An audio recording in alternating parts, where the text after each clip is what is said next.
ఈ వీడియోలో అయితే నేను మన ఆరోగ్యానికి చాలా మేలు చేసే ఒక కర్రీ అయితే చూపిస్తున్నాను అన్నమాట. ఇదైతే అరటి పువ్వు.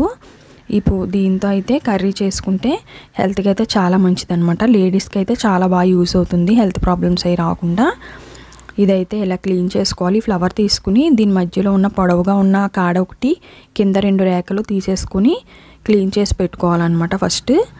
తర్వాత అయితే గ్యాస్ మీద ఆయిల్ పెట్టేసుకుని ముందు పచ్చిమిర్చి ముక్కలు, ఆనియన్స్ అయితే 2 చిన్న సైజ్ మీడియం సైజ్ ఆనియన్స్ అయితే వేసుకుంటున్నాను అనమాట. ముందుగా మనం క్లీన్ చేసి పెట్టుకున్న అరటి పువ్వును అయితే మనం వాటర్లో వేసేసి పెట్టుకోవాలి. మనకి ఇష్టమైతే అలా పొడవుగానే వేసేసుకోవచ్చు, లేదంటే చిన్న చిన్న ముక్కలుగా కట్ చేసుకుని కూడా వేసుకుని కర్రీ చేసుకున్న బాగుంటుంది అన్నమాట. ఇప్పుడైతే ఆనియన్స్ కొంచెం ఫ్రై అయిన తర్వాత దీంట్లో 1 స్పూన్ అయితే అల్లం వెల్లుల్లి పేస్ట్ వేసుకున్నాను నేను. అరటి పువ్వును అయితే మనం వాటర్లో వేసి ఉంచాలి, లేదంటే నలుపు వచ్చేస్తుంది. ఇప్పుడు చూడండి, నేను ఇలా వేసి ఉంచాను ముక్కల కింద కట్ చేసి. దీన్ని అయితే వాటర్ పిండేసుకుని ఇప్పుడు కర్రీలో అయితే వేసేసుకోవాలి. ఇదైతే మనకి కొంచెం చేదు అనిపిస్తుంది, కానీ టేస్ట్ అయితే బాగుంటుంది, హెల్త్కి కూడా చాలా మంచిది అన్నమాట. ఇది మనం ఇలాగా కొంచెం చేదు రాకూడదు అనుకుంటే కనుక ముందే కొద్దిగా సాల్ట్, పసుపు వేసుకుని వాటర్లో ఉడకబెట్టుకుని తీసేసుకుంటే ఆ చేదు కూడా ఉండదు. ఇలా అయితే లైట్గా చేదు అనిపిస్తుంది, కానీ టేస్ట్ అయితే బాగుంటుంది.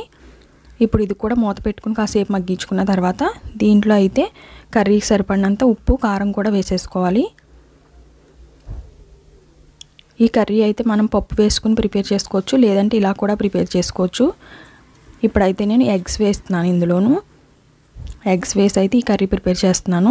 ఇప్పుడు ఉప్పు కారం వేసిన తర్వాత మూత పెట్టి ఒక 5 మినిట్స్ మగ్గించుకున్న తర్వాత దీంట్లో అయితే నేను ఒక అరటి పువ్వుకి వచ్చేసి 3 ఎగ్స్ అయితే వేస్తున్నాను అనమాట.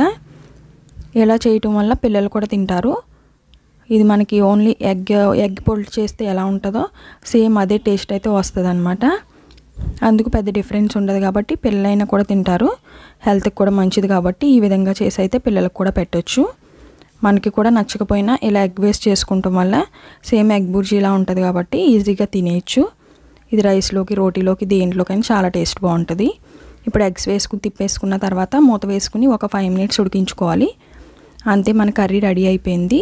దీంట్లో పైన కొత్తిమీర వేసుకుని ఒకసారి కలిపేసుకుంటే చాలా టేస్టీ అండ్ హెల్దీ అయిన అరటి పువ్వుతో కోడిగుడ్డు ఫ్రై చాలా ఈజీగా ప్రిపేర్ చేసేసుకోవచ్చు.